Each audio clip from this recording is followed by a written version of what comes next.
नमस्कार, first India news के social media platform पर आप सभी का स्वागत है। आपके साथ मैं हूं आयुषी महर्षि। 12 जून 2025 अहमदाबाद, एक विमान हादसा जिसने पूरे देश को झकझोर कर रख दिया। एयर इंडिया का ड्रीम लाइनर टेक ऑफ के कुछ ही मिनटों में दुर्घटनाग्रस्त हो गया। 240 से अधिक लोग जिनकी इस पूरी घटना के अंदर जान चली गई। इस हादसे ने एक बार फिर से उड़ानों की सुरक्षा पर एक नहीं बल्कि कई सारे गंभीर सवाल खड़े कर दिए हैं। और अब इन सवालों के बीच में ही उड़ानों के भविष्य को लेकर एक नया प्रयोग सामने आने लगा है। फिलहाल उससे पहले आप ये तस्वीरें देखिए उस हादसे की जहां पर कई सारे लोग मर गए और यही वो बिल्डिंग है जिसमें वो एरोप्लेन जाकर के घुसा था। अब ये भी जरा समझने की कोशिश करते हैं कि अब कौन सा वो प्रयोग है नया जो कि इसको लेकर के अब सामने आ रहा है। एक्चुअली अब जो प्लानिंग की जा रही है वो की जा रही है स्टैंडिंग सीट्स की, यानी कि ये कुछ जो बजटेड फ्लाइट्स है उनको लेकर के ये प्रयोग किया जा रहा है। यानी कि कुछ एयरलाइंस निर्माता कंपनी एक नई व्यवस्था पर काम करने में जुटे हुए हैं जिसका नाम है स्काई राइडर 2.0। आपको समझाते हैं कि स्काई राइडर 2.0 आखिर होता क्या है और ये कैसे काम करता है। ये देखिए, ये है ये पूरा प्रोजेक्ट। दरअसल ये सीट नहीं है बल्कि एक सैडल जैसी संरचना है जिसमें यात्री लगभग खड़े ही रहते हैं। चलिए अब आपको ये बताते हैं कि ये सीट कैसे काम करती है। लगभग 45 डिग्री पर ये सीट झुकी हुई होती है, यानी कि प्रॉपर सीट नहीं है।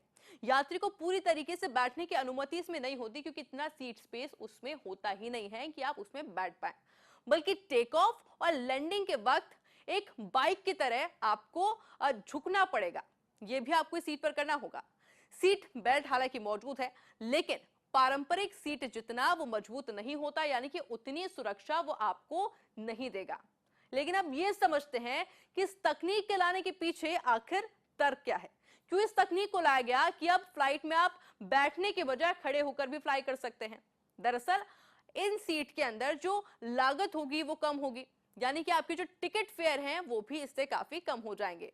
जो ईंधन खर्चा है यानी कि पेट्रोल का खर्चा है वो कम हो जाएगा। 20% तक ज्यादा यात्री प्रति फ्लाइट पर सफर कर सकते हैं। लेकिन बड़ी बात यह भी है कि यह फ्लाइट सिर्फ 1 से 2 घंटे की ही छोटी दूरी पर ही चलाई जा सकती है। रायनर जैसी कंपनियों ने दावा किया है कि ऐसे टिकट मात्र 100 से 400 रुपए तक हो सकते हैं, यानी कि 400-500 रुपए में आप इनकी हवाई यात्रा कर सकते हैं। लेकिन अहमदाबाद की घटना से और इससे पहले हुई दर्जनों विमान दुर्घटनाओं ने एक बात तो साफ कर दी है कि आसमान में कुछ भी निश्चित नहीं होता। जब तेज टर्बुलेंस आता है तो इंजन फेल हो जाता है या फिर टेक ऑफ में समस्या आती है, उस वक्त पैसेंजर की सबसे पहली जरूरत होती है मजबूत सीट, सीट बेल्ट और शरीर की स्थिर रखना। और इसको ये भी समझिए कि अब ये सवाल भी खड़ा हो रहा है कि क्या स्टैंडिंग सीट उस स्तर की सुरक्षा दे पाएगी। हालांकि मैं आपको बताऊं कि मेक्सिको है, इटली है, यूरोप है, ऐसे देश इस प्रोजेक्ट को लाने का काम कर रहे हैं, यानी कि कोशिश की जा रही है कि 2026 तक इन सीटों को ला दिया जाए। लेकिन सवाल अभी भी यही बना हुआ है कि अगर ये सीट लाती है तो क्या कोई एज गाइडेंस इसके अंदर होगी या फिर नहीं होगी, और क्या ये सुरक्षा दे पाएगी, क्योंकि ये ऐसी जो घटनाएं होती है जो कि अहमदाबाद में हुई थी, ये सवाल खड़ा करती है।